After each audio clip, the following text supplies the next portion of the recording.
Good evening, everyone. It is 6:04. Thank you for your patience. And I'd like to call the May 22nd regular meeting of the Board of Education to order. All board members are present. So let's start with the Pledge of Allegiance.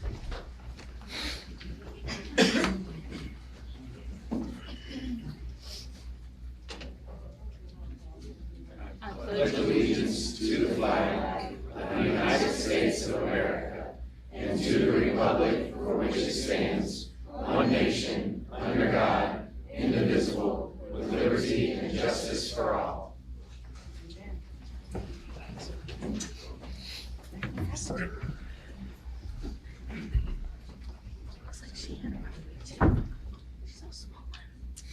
Okay, Board, you have before you an agenda. Can I get a motion to approve the agenda? So moved. Second. Those in favor? Aye. Opposed? Motion seconded and carried. So we're going to begin with recognitions, and before we start with the stuff on the agenda, I would like to invite John Voss to come up for a special presentation recognition.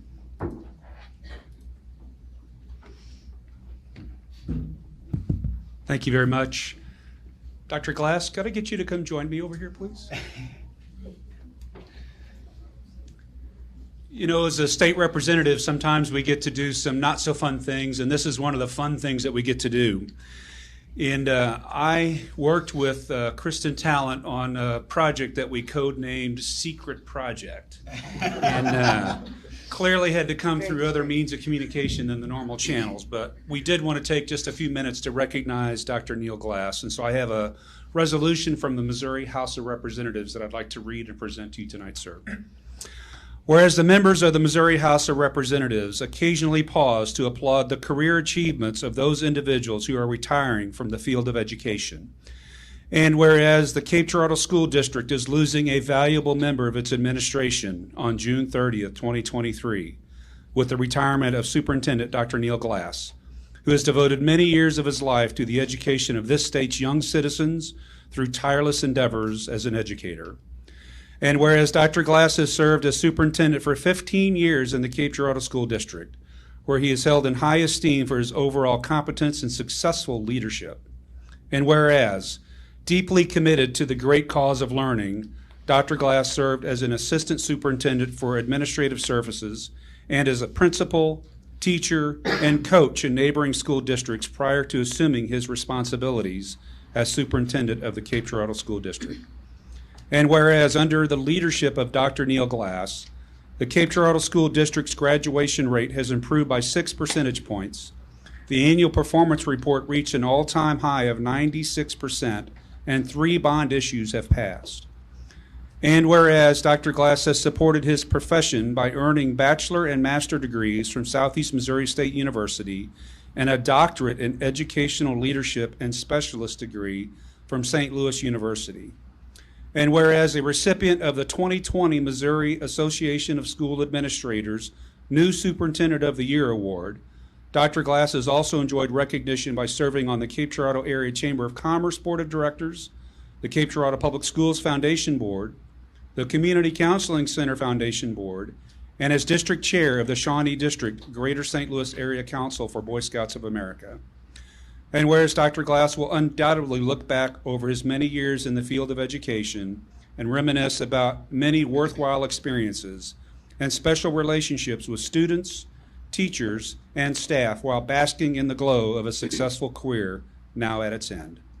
Now therefore be it resolved that we, the members of the Missouri House of Representatives, 102nd General Assembly, join the Cape Girardeau School District in expressing appreciation for the unparalleled service that Dr. Neil Glass has rendered to Missouri's children, and in wishing him the long, fruitful, and enjoyable retirement that he so justly deserves. And be it further resolved that the Chief Clerk of the Missouri House of Representatives be instructed to prepare a properly inscribed copy of this resolution for Dr. Neil Glass. Dr. Glass, thank you for your many years of service. I know we're not done with you yet. You've got a lot of gas left in the tank, and we're excited to see what the future holds for you. But thank you for all your service to this community, for the hundreds and hundreds of children that you've touched, and for all the joys that you're going to bring to them in their future lives. So thank you very much for your service, sir. Thank you.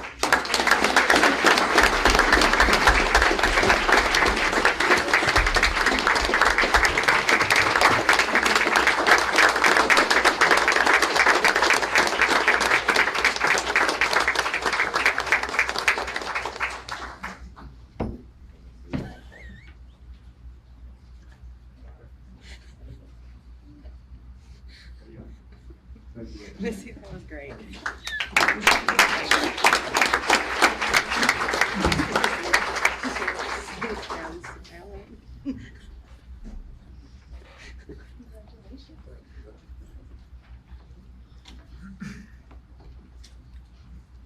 Okay, first up we have the CTC Missouri Skills USA competition winners. We have a large contingency here representing the CTC. Mr. Curley, would you come forward and introduce the students that are here with us tonight? Sure. So first of all, thank you to the Board of Education and Central Office administration and staff. Thank you for allowing us the opportunity to introduce these individuals. We have several sending schools from 10 districts, so about 13 schools send students to the CTC. And these folks compete like we would in other sports and extracurricular activities at the end of the year. So Skills USA, DECA, things like that. So so they competed at the state level, district level first, state level. We had 27 medalists at the state level and 16 state champions at the state level. So we're extremely proud of these individuals. And we got a pretty good number representing here. Not all are here tonight, but we got a good number representing here. And what I'd like to do is introduce a couple of our folks here. Mr. Wilson, first of all, is his focus. He's administrator at CTC. His focus is secondary mostly, but wears many hats. He works with these students a lot. Miss Carol LeGrand, Skills USA advisor, as well as several other things. Early childhood education instructor. Mr. Casey Catron works with Skills USA as well, coding and programming instructor. So they're here tonight as well. So I'd like to call Mr. Wilson up and let him introduce the students that are here tonight. Thank you, Mr. Crowley. And also I'd echo thank you, school board, for giving us a chance to recognize these students tonight.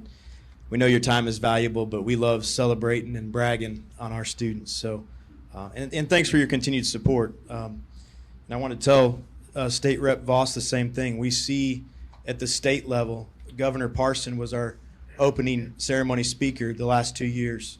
He's a huge supporter of career and technical education, and we're seeing that with the General Assembly as well. So I could go on about how we need more career and technical education, but I won't. I'll get to our students and recognizing them. So with that being said, we did forget one guy, and he had a record-breaking year, and that's Mr. Randy McWilson. I don't know where he's at, but we all know Mr. Mack, and he had a banner year for his own program. And there he is. He popped out of some obscure room back there, but that's what he does. But really, it's the work that our teachers and our students do all year that prep them for this one opportunity to compete in the state competition. So I'm going to bring some of them forward. We did want to highlight some of our Cape Central High School students that were not state champs, but they were runners-up, and I'm super proud of them. I also was a runner-up one time and lost by 1 point, but life goes on. You're going to be fine, I promise you. But I do want to bring these three students up. You may recognize this young lady. She walked across the stage last Friday night. She competed in early childhood education. A Central High School senior, Miss Taylor Hendricks, come on up. We're going to have you guys stand right here and face the school board there.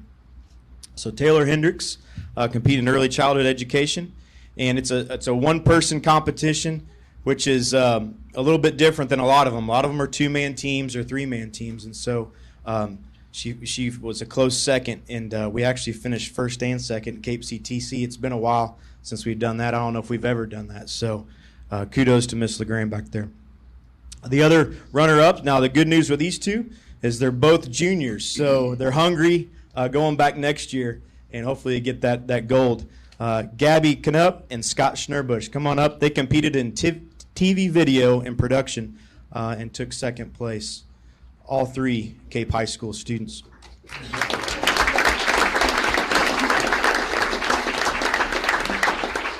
I'll just kind of have you guys slide down a little bit and stay up here and smile at the board there. The next students I want to introduce to you guys were state champions, and that was a fun week when we got back, because there's nothing more exciting when they come back in the doors that Monday and you say, hey, what's up, champ? Congrats. And get to call them champ for the whole week. It's pretty awesome. But we only do it for a little bit because we want them to get focused for nationals. So we'll go through the more of the digital media students that competed this year in their state championship run. I will say something about this group real quick.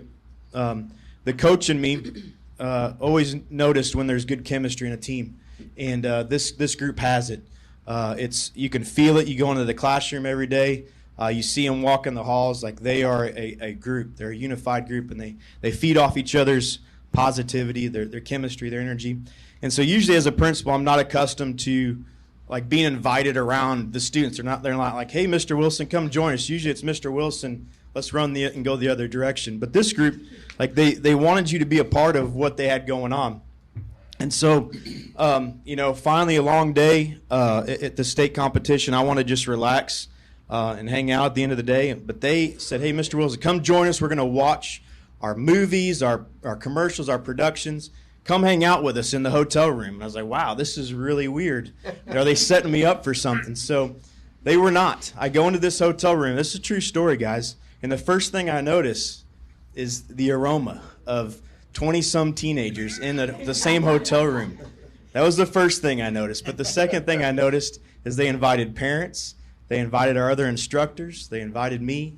And we just hung out in the hotel room and watched all the work that they did. And they were proud of it. They wanted to show it off to us as the instructors, as their leaders. And so just an awesome group to be a part of. And I'm not so sure that we're not going to get a national champion out of this group.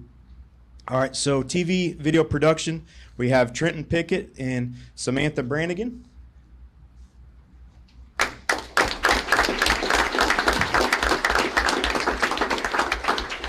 Audio and radio production, we have a junior, Micah Starr. He'll be joined by Nick Heiser for audio and radio production.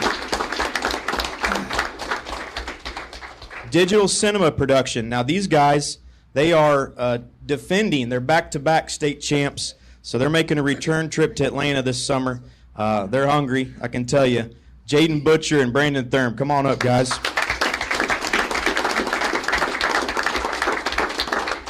We might have to do 2 rows, and that's okay. Digital cinema production, Sarah Fulton and Cooper Smith, come on up, guys.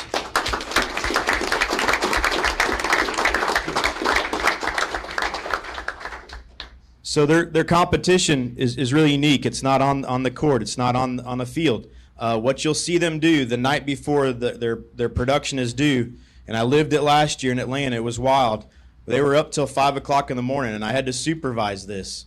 And so they're up grinding. They're editing video. It is awesome to watch. And so we're excited to see what this particular class has in store. They have the most because most state champs because they have the most competition. So it's fair to say that they are going to have the most, but they're a pretty awesome group, and so we're proud of you. Moving on to the first time we've ever had students from coding and programming. We have 3 that are going to Atlanta. Cameron Mui, Riley Damron, and Dre Basil. Come on up, guys.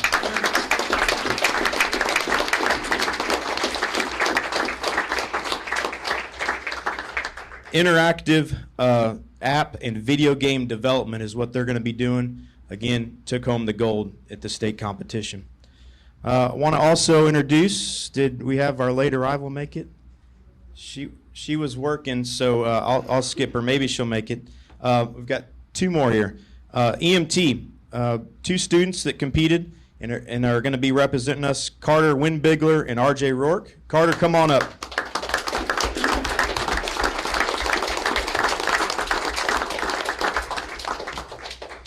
Carter, they don't really know a lot about what you do, but they show up like it's a true accident. And they have to, as EMT students, assess the scene and go into action. It's pretty fun to watch there. They've got big shoes to fill because last year a student from Cape Central and her teammate were second in the nation. And so that's a high standard there, but I think him and his teammate are up to the task there.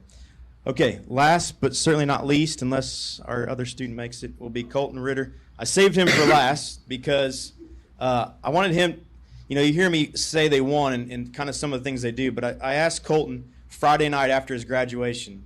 I said, hey, Colton, can you talk to the board for like a few minutes? Just tell them what you did to win the state championship because this young man, we're riding back last year, and he was a junior. I remember this vividly. We were on the bus, and he turns to me and says, Mr. Wilson, I'm going to be back. I'm going to go practice. And this is the truth. This guy went and practices his craft all summer long, all year long worked, and made me a believer. He's a state champ this year, and another guy that I think has a real good opportunity to do well at the national competition. So because this Skills USA thing's kind of weird, he's going to tell you what exactly he did in the electrical trades competition. So I told you 5, but now you have 2 because I talk too much. Alrighty, so as he said, my name's Colton Ritter, and I competed in the electrical construction wiring program this year at Skills USA, and that started out at the district level and kind of gave me a feel for what my competition was going to be like. As I said, I had an idea going into it this year since I competed last year. But I showed up at districts this year, and everything was the exact same. So I had a pretty good idea that I would probably may have a good chance this year. And so I swept the competition there. It wasn't really bad. And what that consisted of was just a way for them to feel out what we could do and who they needed to send up to the state level. I'm not sure exactly how many districts are throughout the state of Missouri. But that's the way they weed out the competition so we can have a more competitive time at state. And so there was a little bit of residential type wiring and then a very, very small amount of conduit bending, as you'd see in a commercial setting. And so I placed first there, and then I moved up to the state level, and that was a lot more realistic to what you see in the day-to-day life of an electrician. And so that consisted of a code test like you have to take to get certified to be a journeyman or a master electrician. And so that's really cool for some real-world preparation for what you're actually going to be doing whenever you go do it. And then there was a lot more of the industrial and commercial type stuff, along with a knowledge test over all that. And so you had to do some pretty complex conduit bending. And then they actually had a mock-up. It was like a wall you'd see in your house. And we had to wire up a bathroom, a laundry room, and I'm wanting to say a kitchen. And that's stuff that I had already been practicing throughout the summer working with a local electrical company. And so I felt very prepared to do that. And I am aiming for big things at the national level. So thank you for your time. Thank you.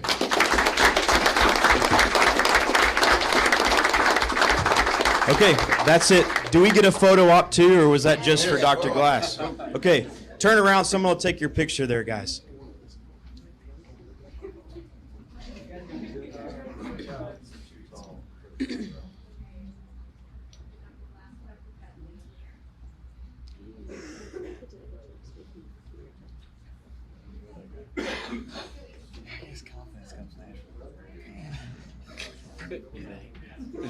He's wearing the wrong color shirt, though. It's just real plain. Oh,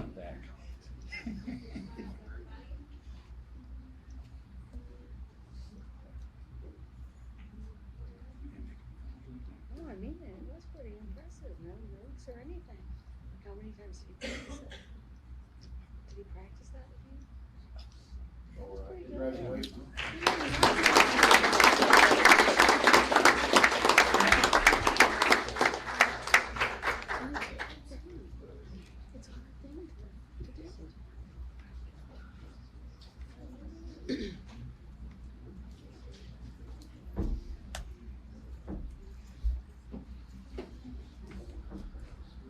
All right, next up, we have our May Terrific Tigers. These are students that are recognized from each of our buildings that have been selected based on their award and service to others, their leadership, and their scholarship.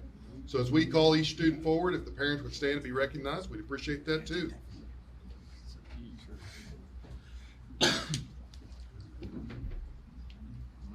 Alma Schroeder Elementary, Amberly Chambers, first grade daughter of Kayla Hood and Chris Chambers.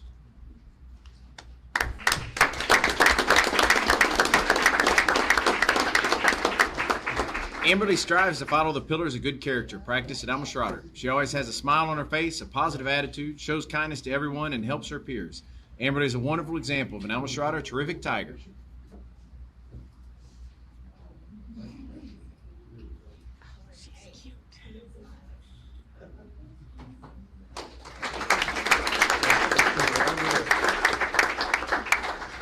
Blanchard Elementary, Jackson Arthur, first grade son of Billy Arthur.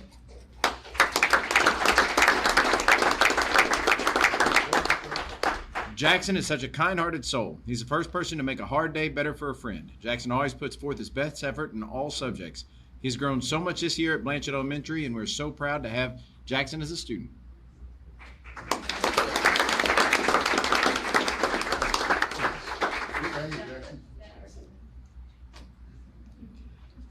Clippard Elementary, Esri Toby, fourth grade daughter of Richard and Leah Toby.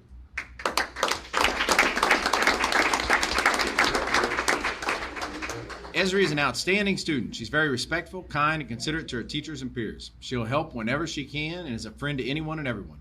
Clippard Elementary is blessed to have Esri and will miss her when she moves on to the middle school next year.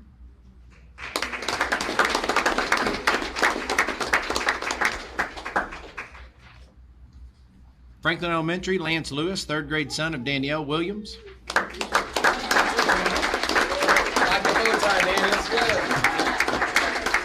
Lance is a hard worker and an incredible role model. He's a natural leader and does his best to consistently demonstrate classroom and school-wide expectations. Keep up the great work, Lance.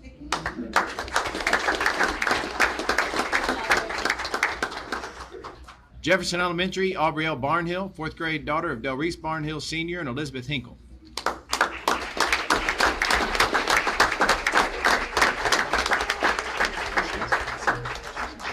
Aubrey is a hard worker, always uses integrity when making decisions, and is a phenomenal friend to others. She always has a positive attitude, is trustworthy and responsible. Her character is made of gold, and Aubrey is beyond deserving of this award.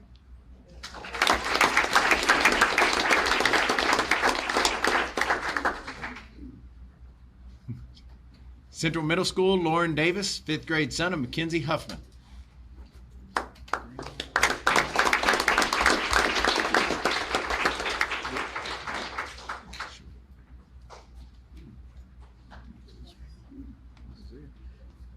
Terry W. Kitchen Junior High, Colby Cunningham, 8th grade son of Andrea Dinespot.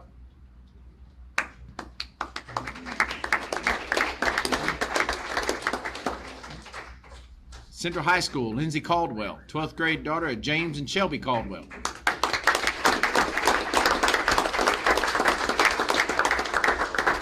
Lindsay is kind, caring, and extremely generous. She is wise in decision-making and problem-solving. She consistently cares for students in the classroom that other students often ignore. She is a terrific tiger.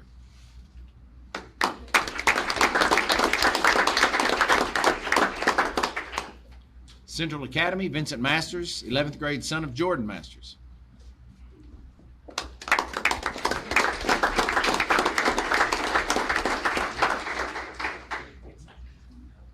From April, Clippard Elementary, Cameron Reynolds, 4th grade son of Leah and Steve Reynolds, 2nd.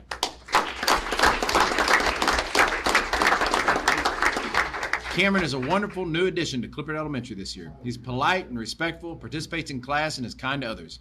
He has a great sense of humor and can always be depended on to help in any way if needed. He's a great role model for other students.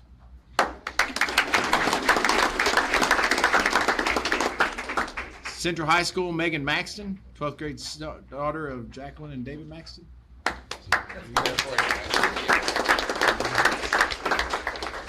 And Central Academy, Zarik Childs, 12th grade son of Ashley Mackins.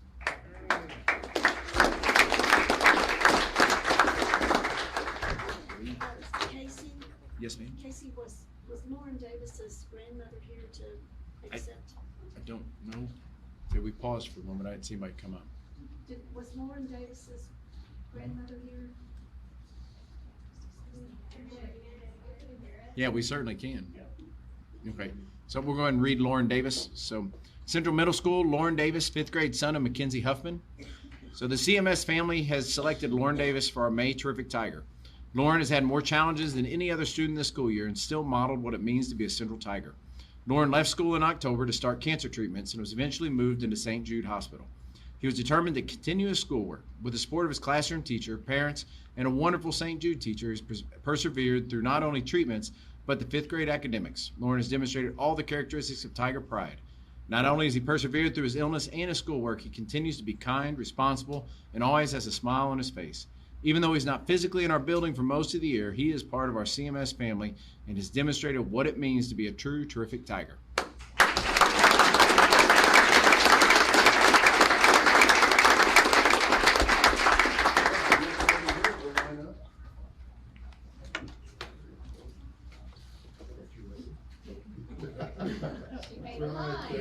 That's the school lineup.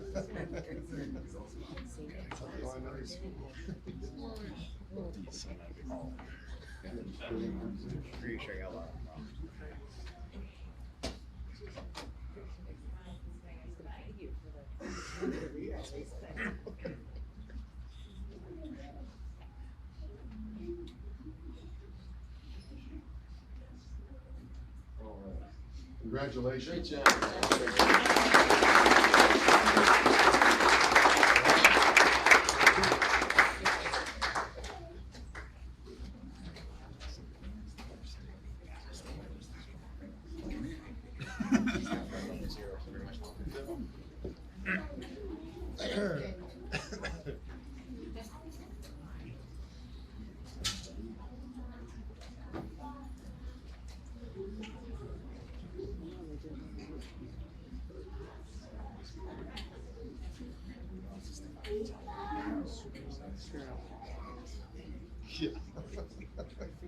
Next year, big surprise.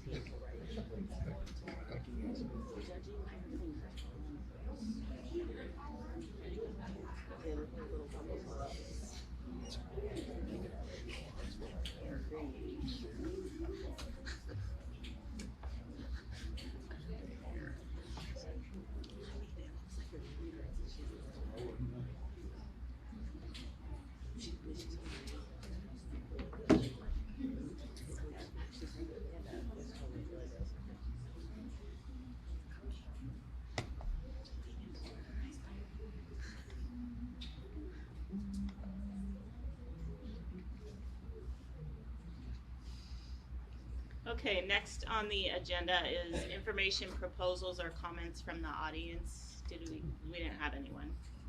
All right, moving on is informational reports and board president's report. We had graduation this past weekend, which is always like one of the most exciting, fun things to be a part of. It's great to see that, and I know we had to make last minute changes, and I commend the people who got on board with that and made that happen. The weather is a little unpredictable sometimes. So that's all I have for my report. Oh, thank you. I also want to say congratulations to the class of 2023. Thank you, Ms. Scheller and her team, for all that they did to make preparations for that. It was touch and go. Central Academy administration was there as well to help and assist out with that. The last day of school is coming Thursday. I'd like to voice my appreciation to all our faculty. Some of them are here tonight. To all of our faculty and staff, we had a great year. They've worked very hard, and I'm just very proud of this school district and for everyone involved in making this a great place to work and go to school, and just a great community. Congratulations to our track team and several student athletes punched their tickets to state. Can't wait to see what happens next. And that's all I got. And next up are program evaluations. Ms. Keys, I think you got. So we have 3. before you. I'm not looking at the agenda. I apologize. So which one's first? Guidance and counseling. Guidance and counseling. So we're super excited this year to be adding this coming school year a mental health counselor district-wide. So that is a grant-funded position for this year, and then hopefully with evidence-based results, we will be able to continue that. One of the things that is a barrier to our students receiving counseling services is insurance. So we actually can get our students who are Medicaid eligible, we can get them access pretty easily. It is more difficult for us to get access for our students who have private insurance because we can connect them with agencies, but it is very expensive for families. It's over $100 to $175 a session. So we do have some partnerships in the community that give us a deal on that, but having our own in-house mental health counselor just means a parent signs the line, insurance is not involved, no red tape, and we're gonna get the kids seen. So we're really excited about that position. We also just have great things going on in the district. One thing that I did want to share specifically with you guys, but I just got it tonight or it would have been in there, was from Olivia Carter. They had set a goal at the junior high to reduce incidents of fighting in their school building. And they noted that they had a 25% decrease from the previous year. So I thought that was something to really be proud of. They sent me a great breakdown. I asked for this from all the schools, but I asked kind of late, so I didn't get everybody's, so I didn't include it, but hers, she has a little visual, so I'll share it with you guys. They saw 1,367, they had 1,367 individual counseling sessions, 144 classroom lessons, 10% of the student population participated in smaller group counseling or mentoring, and they had a stress management group, and 100% of the students who took part in that reported feeling better equipped to handle stressors. And then their breakdown for individual counseling, 8th grade was a little bit higher than 7th grade, but it was like 47 to 50 something percent. I can't see it on here, but it was really close. So, but all of our counselors are doing a great job balancing both their requirements by the state to teach lessons and just the mental health that we are really facing across the district that has increased significantly since COVID. I'm very proud of them. Any questions about counseling? Student health services is next. Okay, student health services are nurses. We have nurses in every building. Next year we're excited that we're going to have a part-time nurse that will split between early childhood and Central Academy, as Central Academy is growing. So we're excited about that. We do have 2 nurses at the high school. And in your program evaluation, you will see the number of visits to the nurse's office. Did you guys see all those numbers? Mm-hmm. I should have had this up and ready. I apologize. It's high. I'm gonna pull it up real quick. I apologize. It's like 45,000. 45,000 total, visits. Thank you. Across the district by our nurses. Can you believe that? 45,000. Oh, thank you. Okay, 44,609. But you can see the breakdown between the schools, number of visits that they've had to their offices. Also, all of our school nurses are RNs, which is not the case in every district. Our counselors work hard to make sure they stay up to date on medical information, and they also assist with writing and implementing healthcare plans. One of the things that I love about our nurses is that they are constantly seeking out new information and wanting to make sure that they're up to date. Our head nurse position, we split between 2 people this year. One of them is at the high school and the other is at Slickered, and so that's really helped us keep a good balance of information between secondary and elementary positions. And then it goes on to tell you that one of the things that we added this year was all school buildings have access to Narcan, including central office and CTC. So we do have that in every building should the need arise. Hopefully it does not, but it is accessible and they are moving down, you'll see just different professional development that our nurses provide to students and staff and parents. And continuing down, The biggest concerns that I have regarding our program data is that we need to do some updates. We've already been working on those this year to update our standing orders. We're going to add EpiPens and emergency albuterol to each of our buildings. We feel like that is a real necessity with the number of students that we have requiring those, and with EpiPens being expensive. And we also have students coming in with increasingly complicated medical disorders, and so really, again, just making sure that our staff are trained up on how to manage our students and keep them safe while they are with us. And then we talked about this on the mental health piece, but just increasing number of students with anxiety and depression. And many feel that physiologically in their body, and so their first response is, I don't feel well and I'm going to the nurse. And so our nurses being trained to understand what that is and rerouting them to take care of that when they come. I think our program is above average. Our nurses are extremely supportive, and I think that you would find that in any building that you walked in. They'll do whatever. They'll help with lunch duty. They'll help with anything you need in the building as needed when they're not serving kids. Any question about the nursing program? Those 44,000 visits, do they categorize or bucket those visits into mental health or Yeah, they do. boo-boos or whatever? Yeah, I could show that to you. Boo-boos, We that's have a definitely monthly right. we have a monthly report. So we have a weekly report that they do for communicable diseases, and then we have a monthly report that they do for all visits.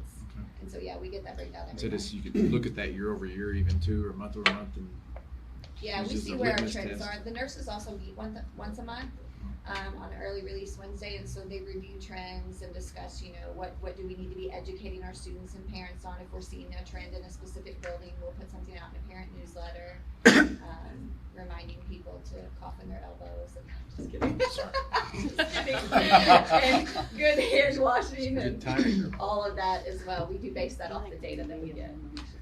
What's exciting to see, though, we're progressively getting healthier because there's less nursing visits per capita as you move up in age. So having a There you boo-boo go. in a nurse is less cool as you get older. So Did you we're hear preparing these my- people Well, for for adulthood. whatever reason, in junior high, it is super cool to go to the nurse, but That Nurse should be Paige, who is one of our newer nurses, is amazing, and she and Mr. Cook together have collectively told kids, you need to stay in class, you don't need to go get a snack. We'll learn that co-insurance makes nursing visits no fun as you get older, right? So it's good. Yeah. Any questions about the nursing program? All right, and then the next one is our special education program. Our teachers are rock stars in this district. We do still need 4 more special ed teachers, so if you know anybody looking for a job, send them my way. You can see our numbers have continued to increase in the district. This year we were at 680. I'm missing any parentheses there, that's gonna bother me. You can look at our budget. I went ahead and used the CSIP goals for our upcoming CSIP plan because our program in special ed is also focused on developing graduates. We are also focused on our performance on state and local assessments and making sure that our curriculum assessment instructional practices are engaging our students so that they can be successful. And then part of special education is always including parents and getting their involvement with everything that we do, helping create our plans, and again, expanding relationships and partnerships with external stakeholders in that we send students out in the community often to work in various businesses.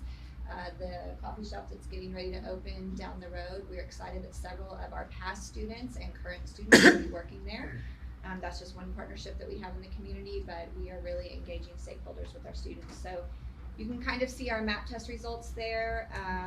Our students who receive special education related services did score under the state average really across the board this year, although some of our scores were very close in that. That varies from year to year. I was looking at last year's data and we were above at middle school specifically and also at the high school. And then this year that went back down, but it varies with the level of disability of the students that you have coming through. So you can't really compare it year to year unless you move up with the kids. What does that mean, Mandy, when it says, I didn't mean to interrupt you, but when it says top 2%, that's saying the top 2%. So, the 98 to 99th so percentile of special education. what they're actually looking at, I'm pretty sure on the top 2% is what they're talking about, is the, that they're scoring in advanced or proficient, is what I think they're looking at, right? Yeah, advanced specifically. Yeah. So, the top 2% would be advanced, yes. But we really look at our students, when I look at the breakdown of that data, I just gave you the visuals because I thought it was easier to look at, but we have charts and graphs of all of the breakdown of the data. When I look at the percentages of advanced and proficient versus the state, it's not significantly far off on those that are proficient, but we do have some work to do, and we know that. And that actually ties into, I'm gonna skip ahead, but it ties into this table that you have right here, which shows where the majority of our students are placed. And we get the report from last year, this year, so you'll see 21-22 data in comparison to state data because we don't have this year's yet. But we want our numbers inside regular class 80% or more to really match the state numbers. And then that would cause a decrease in our inside regular class 40 to 79% and so on down. The purpose of that is we always want our students to be in the least restrictive environment, so the more access they get to the general education environment, the better it is for that student. It also gives them more access to general ed curriculum, which then in turn affects MAP scores, right? So our goal is always to have our students out as much as we can with appropriate support, if it's appropriate for that student to be there.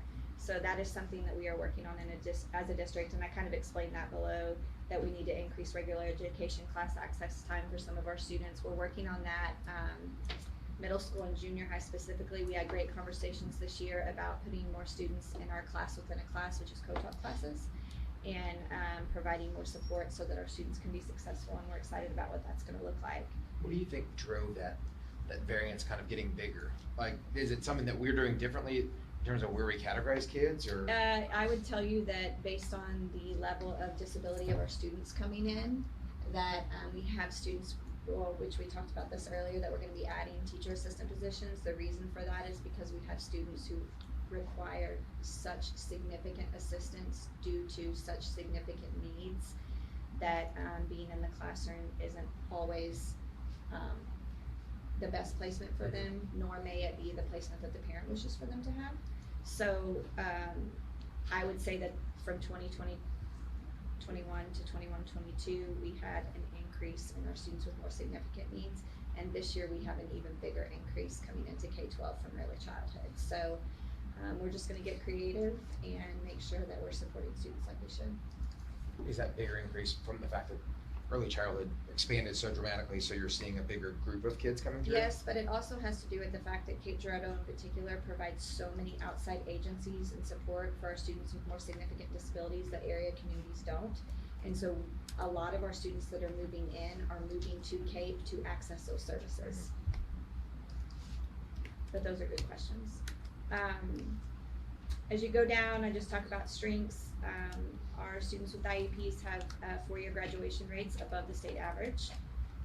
Our dropout rates did increase, but it went from like 7 to 9 students. So when you look at those percentages, it's a 2-student difference, but it still is something that we're actively working on, getting our students to stay in school and following up with them. Our teachers collect data weekly so that they can be prepared for when they meet with parents and staff to go over what how the student is performing.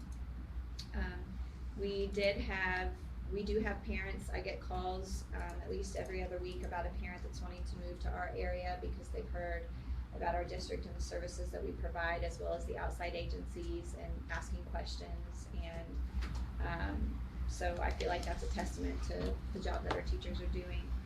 Areas of improvement, like I talked about, we still need to work on increasing access to general ed setting, getting closer to those state percentages. And one of the other areas that we continue to analyze is the rate of African American students identified as having an intellectual disability and a language impairment, because those are disproportionate to the number of African American students in the district.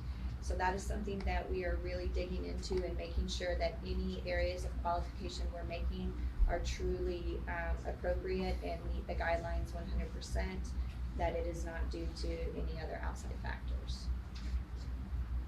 Are those things relatively objective? I mean, what they're judging, very subjective?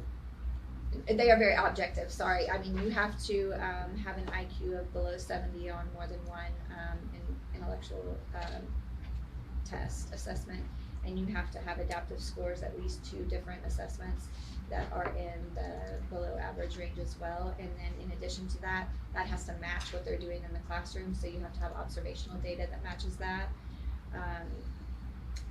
But I will say that oftentimes when students come in that are young, that haven't, any student that haven't had access to maybe educational environment earlier, that they can appear lower than once they have access to that environment. Sure. So one of the things that we're pushing is to not make those determinations early, to give students, a couple years in school to make sure that they've had appropriate exposure before we say, okay, this is a solid area that we need to look at. And then we use the care teams and all the other supports that we have in our schools to make sure that the students are still getting support during that time. Any other questions? Thank you. Thank you. Next is career ladder. Sorry about that. So this is our 22-23 Career Ladder Grant Program annual evaluation. We've already approved this program moving into the next school year as well, but this is a summary of this year's stages and teacher participation. So initially we had 27 staff members that had put in an application to participate in Career Ladder. We ended up finishing that with 10 full completers. The breakdown of each stage is listed there for you, with 10 total participants being paid out stipends through the grant program. The total state contribution was $18,900, and then our district contribution was $12,600. Below that, there's a breakdown of the total hours for each category of participation based on the category that they selected on their application when signing up. So serving as a coach for our approved extracurricular activities where a teacher does not already receive additional compensation was just over 461 student contact hours. Serving as mentor for students planning and participating in service learning activities throughout our community was 283 hours. And then serving as a mentor for students while assisting them in preparation for post-secondary planning was 75 hours. And then our overall retention rate of the participating teachers leading into our contracts just being issued is 100%. Any additional questions or information I can provide you with? Are we opening the applications again for next year? Yeah, so we've currently already approved our participation, and then we've opened the application window. We get an extended deadline, obviously, because there's a new hire period that rolls over into that. So we're looking at finalizing all the new applications for 23-24 by the end of August. Thank you. Okay, next we have the academic services report. So I wanted to share, this is actually the first ever teacher support specialist program evaluation because it's the first year we've had these positions. It's also a grant funded position. It's made up of 3 part-time employees that work throughout every building in our district to support our new teachers. We talked a little bit about this early in the year, but I wanted to give you a snapshot of what that looked like now that we've pretty much wrapped up the school year for the most part in terms of mentoring. Total hours logged using KickUp for mentoring sessions with new teachers just barely exceeded 833 total hours by our 3 mentors.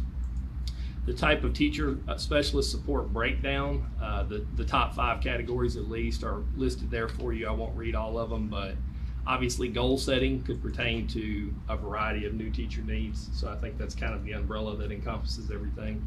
And then below that, I thought it was important to include some data that shows where we sit in terms of our teacher experience throughout the district and why these positions are important.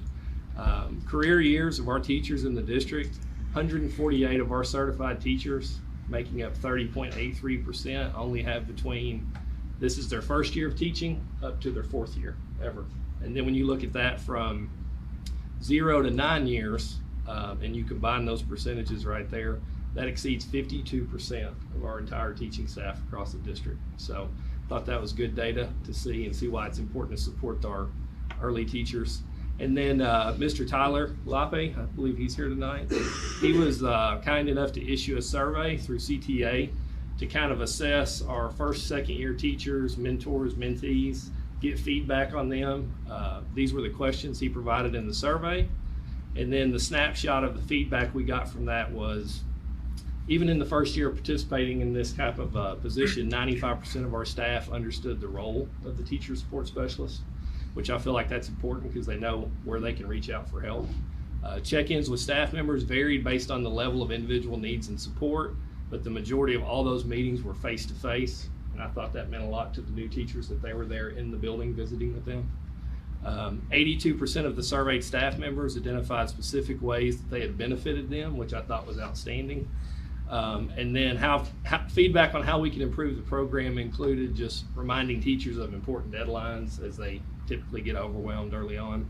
More one-on-one check-in opportunities, which some of that is limited because, like I stated before, these are part-time employees that have a maximum number of hours they can work. And then adding additional teacher support specialists throughout the district was probably the #1 recommendation that staff thought would be a big improvement, just having more support everywhere. Any questions for me? Yeah, the feedback that we got, how many people did we get feedback from? So we had 65 responses total. Okay, And last year we hired just around 84 new certified staff members. okay. And obviously we have multiple teachers throughout the district that are either mentors to a first year or a second year or vice versa. Thank you. Is part of their scope also talking about insurance, HR stuff, those kind of things too, especially for new employees? No, we They try to focus separate on- it to make sure they're getting, this is more of a checking in, how are you doing, well-being, work-life balance, kind of that finer side of things, and then obviously the instructional pieces, right? A lot of the planning aspects. This year, our HR department actually started a full-time onboarding process for a lot of those other aspects you're talking about, so we try to divide that out. Any other questions? Those 2 graphs that you had in there that kind of addresses the questions that Paul asked in our salary schedule. Yeah, it kind of shows the spread a little bit there. Obviously, it's not including educational steps for degrees earned, so that would kind of be another piece we would need to tie into it, but gives you a good idea of where we stand in terms of what we would consider a novice teacher in the district per se. Is there anything that where we could have to that graph where we could see kind of how that compares to, like, we look at statewide averages, and again, I don't know how much that stuff is public. This is obviously internal data from us. Is this something that gets published through, MSBA or somebody where you could say, hey, So you could Report, actually, isn't it? yeah, I'm looking over at Jamie. I think isn't it in the districts? it's in your district report. Okay. So when you go in there, there's actually a section where you can access the demographics Right. of the district, and it'll show you certified staff, advanced educational degrees, breakdowns, all those kinds of things. It's that same report that we gave. Any other questions? Thank you. Okay, next is our CTA report.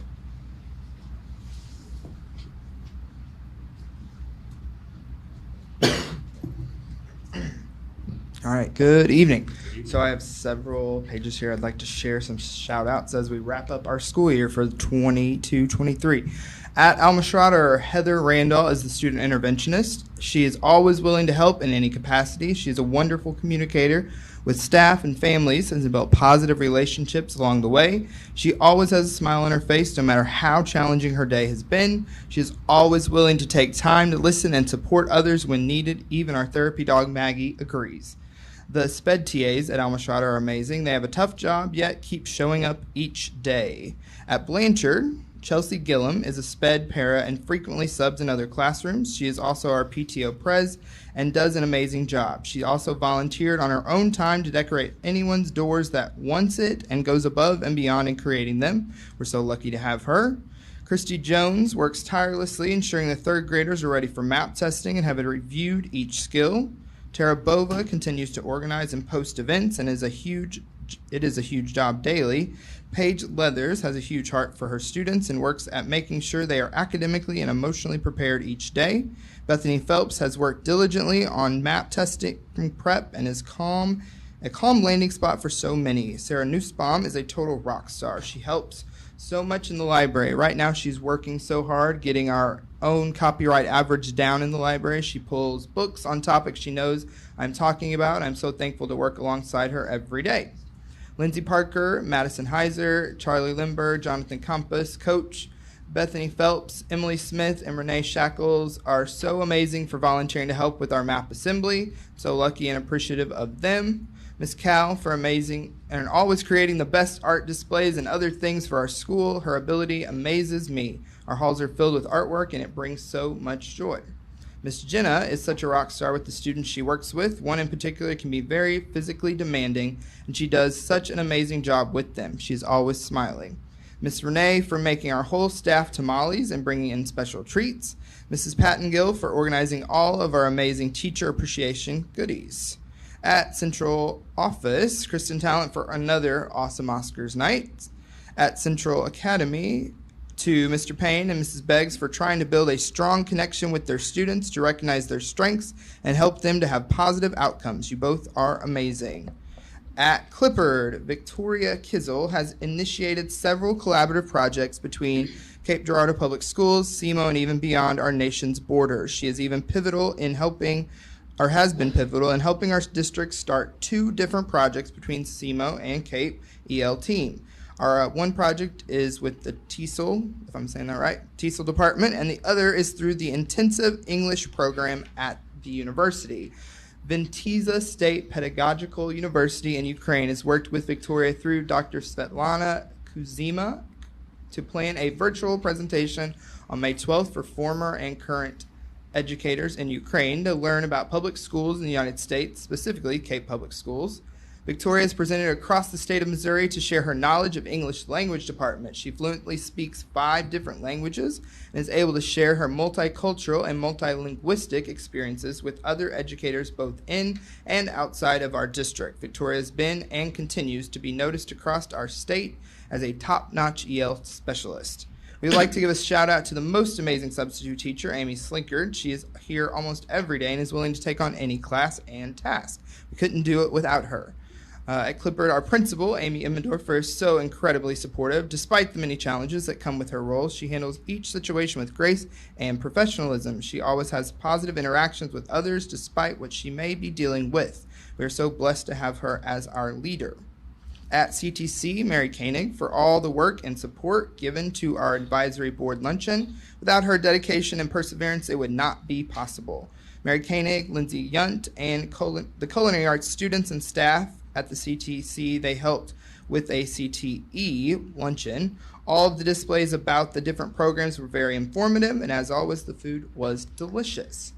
Randy McWilson and his students for a wonderful job on all of the videos for Oscars night. At Early Childhood Center, all ECC staff for the extra work this spring with all of our incoming students. We have record numbers. At Franklin, shout out to all of the amazing staff and faculty at Franklin who helped with the 3rd and 4th grade carnival. We were short volunteers, but everyone pulled together to create a fun and memorable event for all our students. Shout out to Allie Lindberg for always creating and sharing the most adorable resources for our students. Shout out to Sarah Har for leading our student leadership team this year. It's been awesome seeing all of the amazing things the students have accomplished this year, especially helping to save the planet with our recycling bins. At the high school, Jennifer Kribles, is that how I say it? Thank you. She has been a great leader and role model for young and experienced teachers. She is always willing to go above and beyond for her students while still holding them accountable. Her work with Beta Club while dealing with budgeting, funding, fundraising issues has been amazing. She is selfless and giving of her time and energy and is very much appreciated. At Jefferson, Danielle Driscoll, Shaniqua Wilson, Shamika Wilson, Larry, Nakia Curry, and Alexis Gammon for being amazing TAs and getting in the water with our students for an adaptive water class. They got in the water every day and assisted students during their swimming lessons. These ladies go above and beyond every day to support our students and ensure they have the experience to help them learn and grow. Shout out to Nurse Heather for taking such great care of our students. We are so blessed to have you at JE. We appreciate all that you do.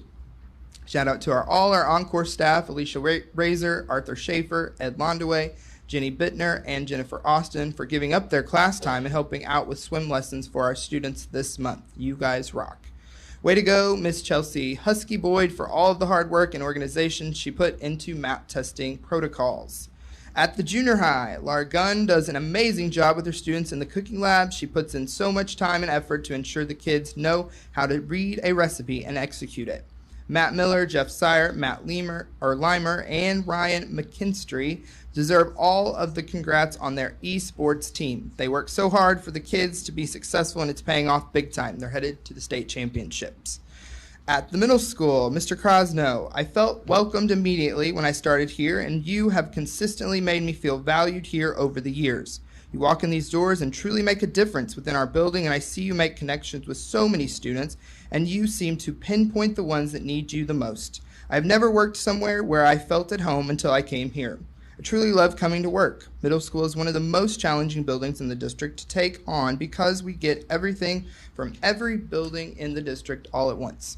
Those doors open on day one, and you strive to make this huge change in their lives a positive experience. You start building that connection from day one, lay out expectations, and in those short 2 years, you foster their strengths and help them grow both emotionally and academically. I love how you go out of your way to make staff feel appreciative within their role, whatever that may be within the building. You put your heart into your job, and you try to keep students and staff safe when issues arise, and you advocate for us without hesitation. Your leadership skills inspire me to be a stronger leader myself and to not be afraid to get out of my comfort zone. You have made so many positive changes here, and you've helped turn us into a family. I can't thank you enough for everything you have done here. You truly make a difference in the lives of others, and I will be forever grateful. Jennifer Heck goes above and beyond to help with students every single day. She is a blessing to our school. Austin Borden is rocking his second year of teaching. It is an honor to work with him each day. Mrs. Wright has been doing an amazing job making sure that all of us are feeling heard and seen daily. I'd like to shout out to Miss Melissa Wishman and Miss Kim Seaball for having high expectations for their classes and for holding them accountable. Warm weather and fourth quarter are hard, but they are still killing it. Shout out to Miss Stephanie Brown for sponsoring the CMS math team. She does a wonderful job with those kids and has several heading to state competition next weekend in Columbia. Shout out to Mr. Cosmo for being the administrator who was mentioned as a core positive memory for graduating seniors. He's the administrator in the district I can count on to have my back with parents and students. He's a positive core memory for me as a teacher at CMS. Shout out to Jennifer Wilson for sponsoring Mission Possible. She does a great job and the kids absolutely love it. Shout out to Bernadette Gorman, who is a rock star for our students every day. She helps them academically, socially, behaviorally, and always holds them to the highest expectations. Shout out to Mr. Krosno and Mrs. Wright for the amazing job they do as leaders of this building. Each day presents a different challenge, yet they are always ready to face it head on. They build unique relationships with students, use our responsibly centered discipline model, and have restorative conversations when necessary. As a teacher, I've always felt supported by them with student discipline issues or upset parents. They always have our backs as teachers. CMS is a great place to work. That is all I have, but as you can see, we're proud and we appreciate the work that we have done, and we wanted to share as we wrapped up our school year. Thank you to the Board of Education for your support. Did anyone have any questions for me or CTA? All right, well, we appreciate you all. Thank you so much. Thank you for sharing that.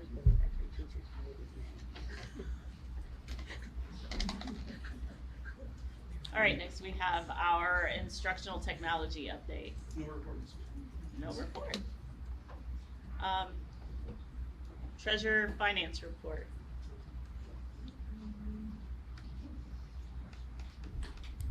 I just wanted to start by giving an update on the bonds, the new bonds that we issued.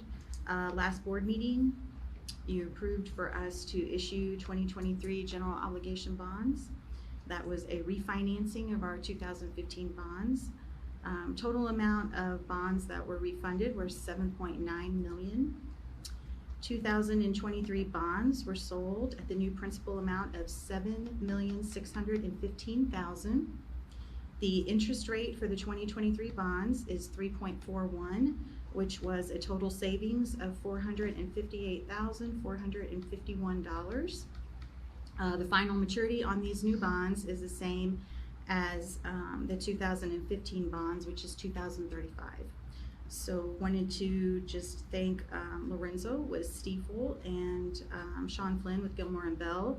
Lorenzo is our underwriter, and he helps us monitor our bonds and watches the market for us and helps with the sale. And then Sean Flynn is our bond counsel. So I just wanted to give an update on that since the numbers were final. Okay. Did anybody have any questions about the refinancing? No? Okay. I'm going to move on to the fund balance report. And this is for the month ending April 30th. Beginning fund balance for the general fund was $23.6 million. We received $1.35 million in revenues for the month. Expenditures were a little over $1.5 million, and $1.6 million was transferred to the special revenue fund. The cash and investment detail is listed. Does anyone have any questions?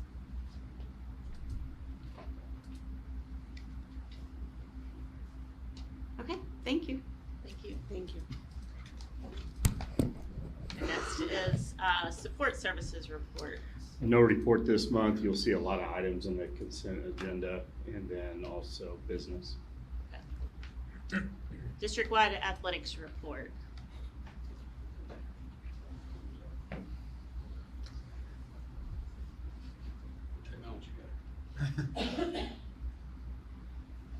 Thank you. Our spring sports at both junior high and high school are starting to wrap up, except for track, which I'll get to in just a second. Ian Gardner and Eli Peters both were in doubles in the state championship at doubles last week. Got to go watch them. They were excited. They didn't win any matches there, but they are one of the top 16 doubles teams in the entire state of Missouri, so we're really excited. Ian was also finishing his salutatory speech on the way home from state, so that's pretty exciting. As far as track goes, we've got 17 athletes qualified for this weekend's state track meet, which is really exciting. I don't know if that's a record at Central, but it's got to be pretty close. Girls are 4x1, 4x2, and 4x400 meter relay teams are going, including Kai Bogan in the triple jump and Amaya Mackins in the 400. For the boys, our 4x8 and 4x2 relay teams and Kit Sheridan in the pole vault. Ryan Seaball, pretty special. He's going in the 4x8 with his other three teammates on that relay, but he's also qualified in the 800, the 1600, and the 3200. That is the hardest thing to do in track, to do those four events and qualify for the state meet. So again, he's got a great chance to really compete well this weekend, so we're excited for him. Our spring sports award ceremony is happening Wednesday in the Commons at 5 o'clock. You're welcome to join us for that. Flyers for camps and fall leagues have begun going out. You'll be seeing those throughout, both for camps this summer that our coaches are providing and our fall leagues through our partnership with Cape Parks and Rec. Booster Club Golf Tournament is July the 7th at Cape Country Club. You can get a form you can contact me or Paul for a form for that. That's all I have. Anybody have any questions for me? Contact Tyson. Thank you. Okay, next are our board reports. MSB delegate report. Only thing is the summit in June, a couple weeks from now. I'll be going.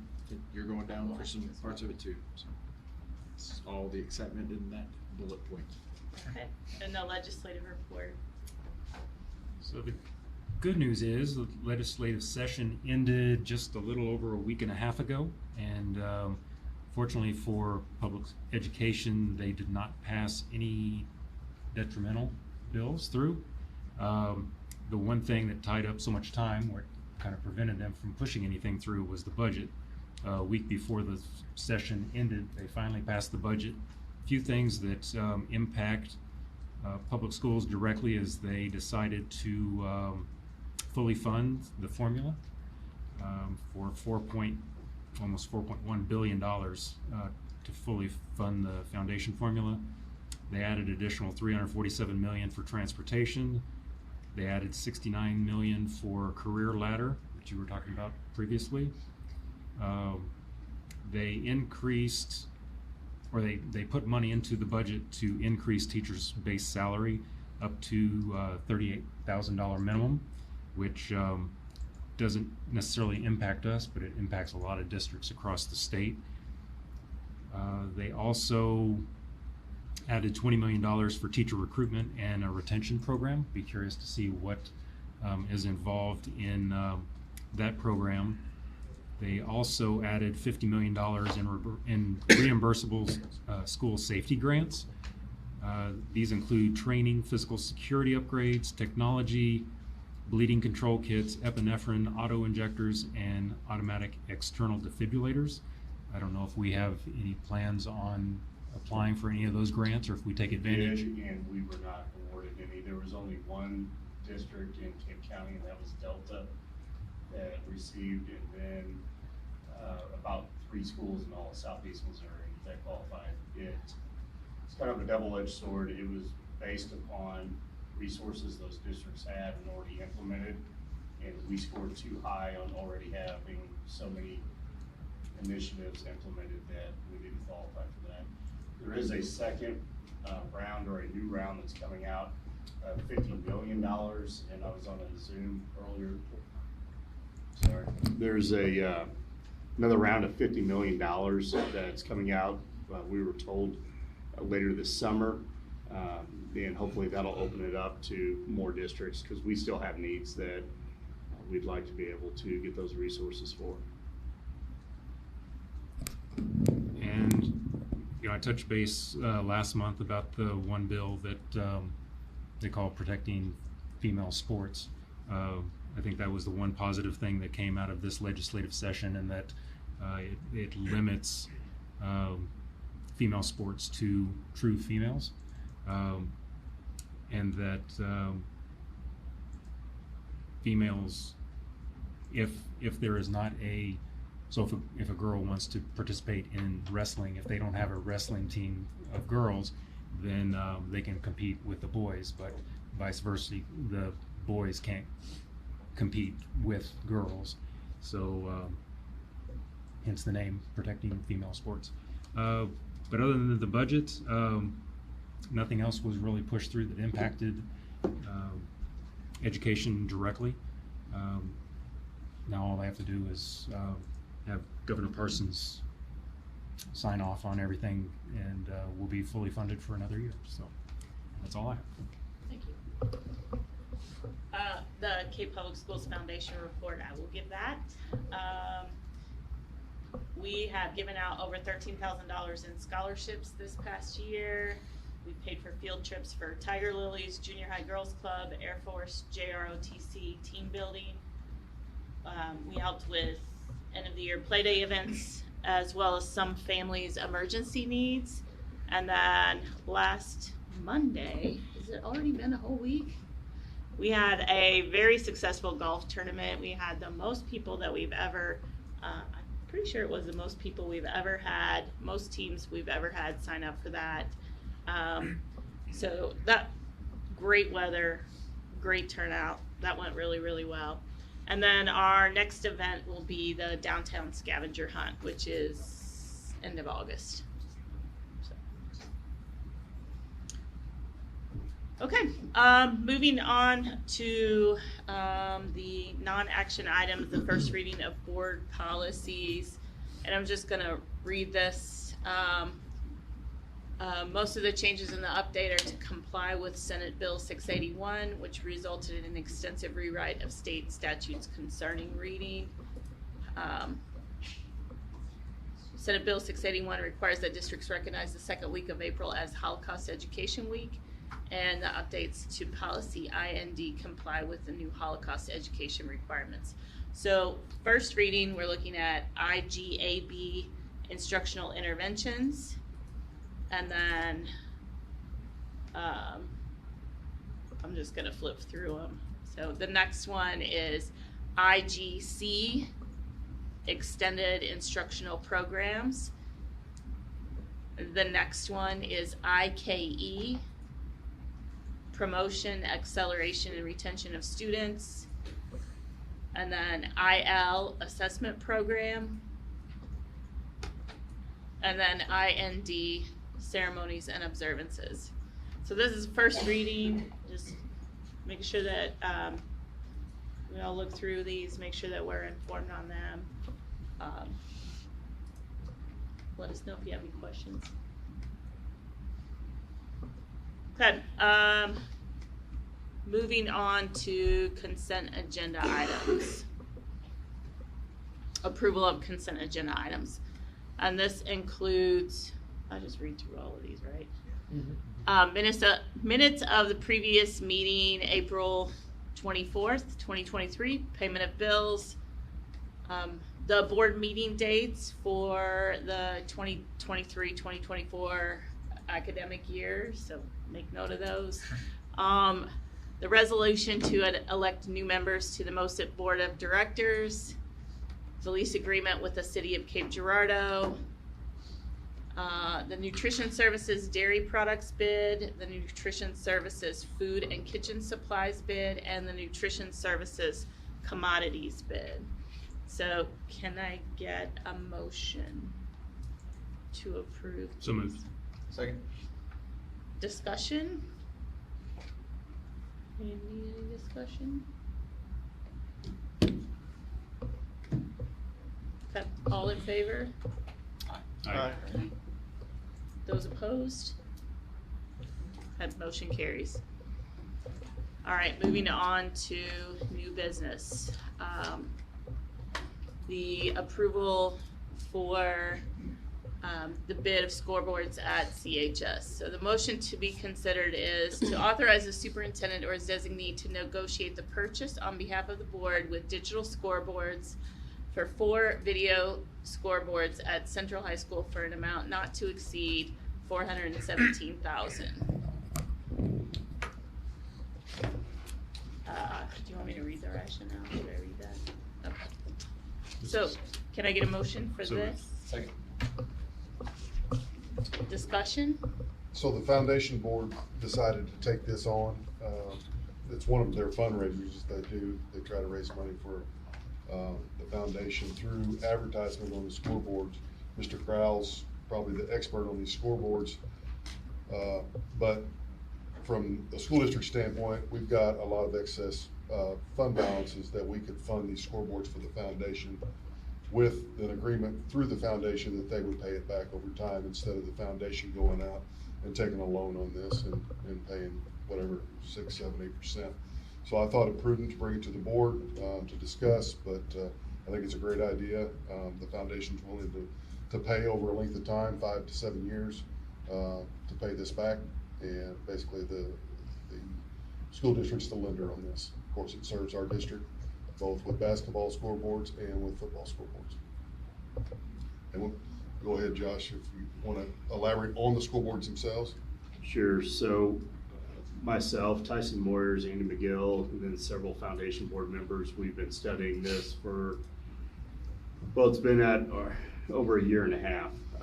The life cycle of the video board we have at the Vince Stadium right now, it's at the end and it cannot even be supported if something goes bad on it anymore. So it's at 11 years old, and finding parts for it. We were lucky to get some stuff off of eBay and have a few things remanufactured a couple of years ago that we've been stretching. But if you ever look out there, a lot of the pixels are going out, and we can no longer fix that. And the current manufacturer of that board no longer even makes those parts anymore. So it's time to get updated and to get a new board in. We looked at the current manufacturer, which is Datronics, and then we also looked at digital scoreboards. The one that we're proposing and the one that the foundation also is proposing is through digital scoreboards. It's a 10 mil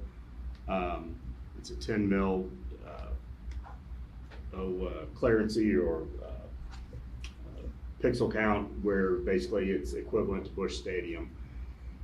Datronics offered that, but at a substantial higher cost. With digital scoreboard, we're also getting a program called Score Vision, which when fans walk in, whether it's an inside sport or an outside sport, they'll be able to hit a Scantron. And if we have somebody who's taking a video clip from that Scantron, it'll give a gateway back up to the press box to do a highlight or like a quick replay of the game.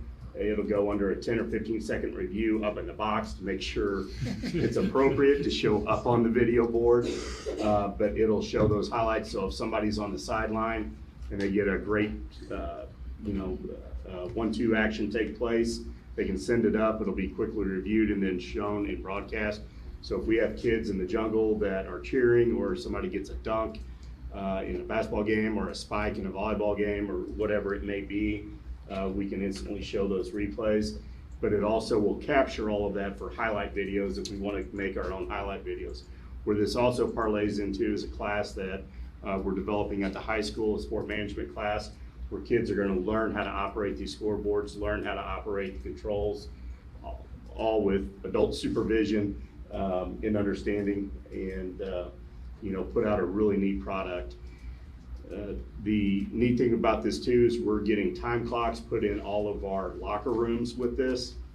Those time clocks, when they go into our outdoor or our new indoor facility, so it'll have the halftime countdown. So once, if a team is in over halftime, they'll see those clocks, and same thing with our interior locker rooms as well. This also includes delay of game clocks for the event stadium, as well as a new traditional scoreboard on the north end zone. So you'll see traditionally what the football or soccer scoreboard would be on the north side. So you have the video board on the south, and then a traditional scoreboard on the north. That'll have the quarter or the half, and then the clock and the score from there. So when you compare it, all of us on the committees that looked at this felt like going with digital scoreboard would be the right company to go with. And we're also getting an 11-year bumper-to-bumper warranty with this scoreboard. So that's a better warranty than we could find anywhere else. So there's 4 of them. Where all are they going to? So we will have a video board at the event stadium, and then a traditional scoreboard that's going to be brand new on the north end of the stadium, kind of down by pole vault, but in that grass area. 2 delay of game clocks, which you see on the back side of the uprights on the football field. We will have 7 locker room clocks that show like a countdown halftime clock, and then we will have 2 video boards in the big gym at the high school. So we're getting all of that at just a little bit more than what a 13 mil scoreboard would have been going through Detronics, and that doesn't include any of the other new scoreboards that would have gone in. That would be recycling the old traditional scoreboard that's on the video board now, and that's an additional $15,000 to $20,000 to relocate that wasn't captured. So again, we feel like we're getting a much better deal with digital scoreboards. And we've gone and seen these scoreboards at other facilities as well and whatnot. I don't know, Tyson, if you want to add. Yeah, currently SEMO's big board at Houck, that's the digital. Currently the big board at Houck that you can see from Broadway, that's digital scoreboards.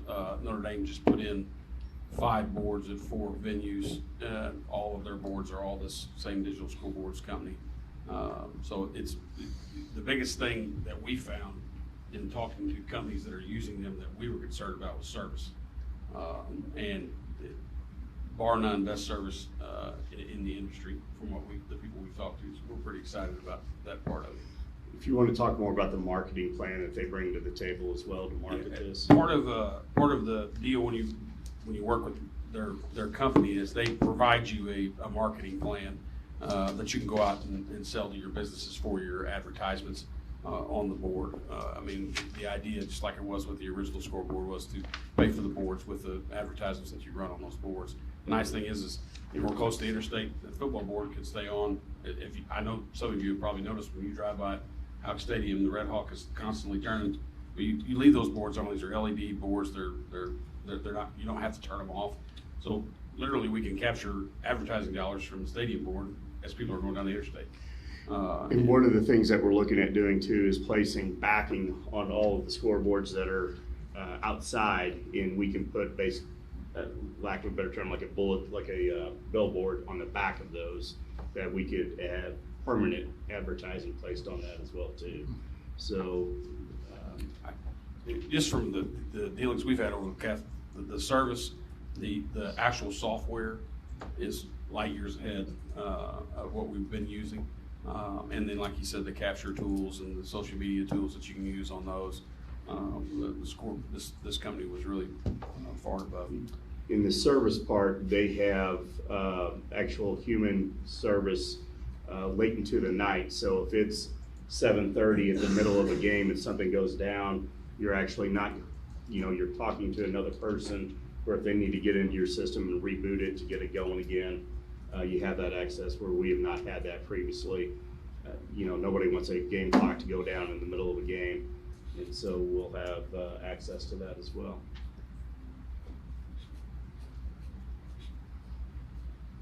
Do you guys have any other questions? The foundation thinks they can raise all the money? Is that their plan? That they paid for the other one. The foundation has paid for almost every scoreboard we have in the district, and so they've done that with our baseball, they've done it with the softball, they've done it with the event stadium, they've done it with the current ones we have in the gym as well at the high school. So as a foundation board, and Missy and Neil can speak to this as well too, we don't have any concerns moving forward to cover those costs. It's just a way to save that 6%, 7%, 8% interest that they would have to incur if it came through a traditional loan. You guys ready to vote? Okay, all in favor? Aye. Those opposed? Motion carries. Okay, next is approval of the 2023-2024 salary schedules. We discussed these already. Can I get a motion? So moved. Second. Do we need to talk about it at all? I just appreciate Lindsay and her staff's hard work on this. It's always difficult to put all these numbers together, but they do a very, very good job at it. Make sure that they turn over every rock before they do it, to make sure that they can actually recommend a quality salary schedule and still balance a budget. So I applaud her for that and those efforts. And this includes a 3%. I'll let Lindsay talk about that. So this is a 3% increase. It is $1,000. It's a 3% increase, and that's $1,000 to the teacher-based salary, making our starting teacher salary $40,357. If you just want to point this out, Jamie, can you open up the salary book? Like open up the. Where are you going? I want to go to like where you can see like the different view. Maybe if you like open it in a new window. I can do it on my screen. Yeah, if you click, and then if you click that little button under there, it'll give you like the bookmarks to the different schedules. If you want to review it, it's a way to get to the schedules faster. But yes. Do you guys have any questions? Just note that it was reviewed. So in our work session earlier, we reviewed this thoroughly. We went through all of the different schedules, all the different categories, and we probably talked about this for 20-ish minutes or more. So good discussion. We're really excited that we're so competitive as a school. We're able to offer salaries that are so competitive. So, so we need to take a vote on this. So all in favor? Aye. Those opposed? Okay, carries. Thank you. Thank you, Ms. Dudek. Okay, next is information and proposals from board members. Does anyone have anything? Graduation was great. Yeah, it was. Okay, I'll take a motion to adjourn. So moved. Second. All in favor? Aye. Those opposed? We are adjourned.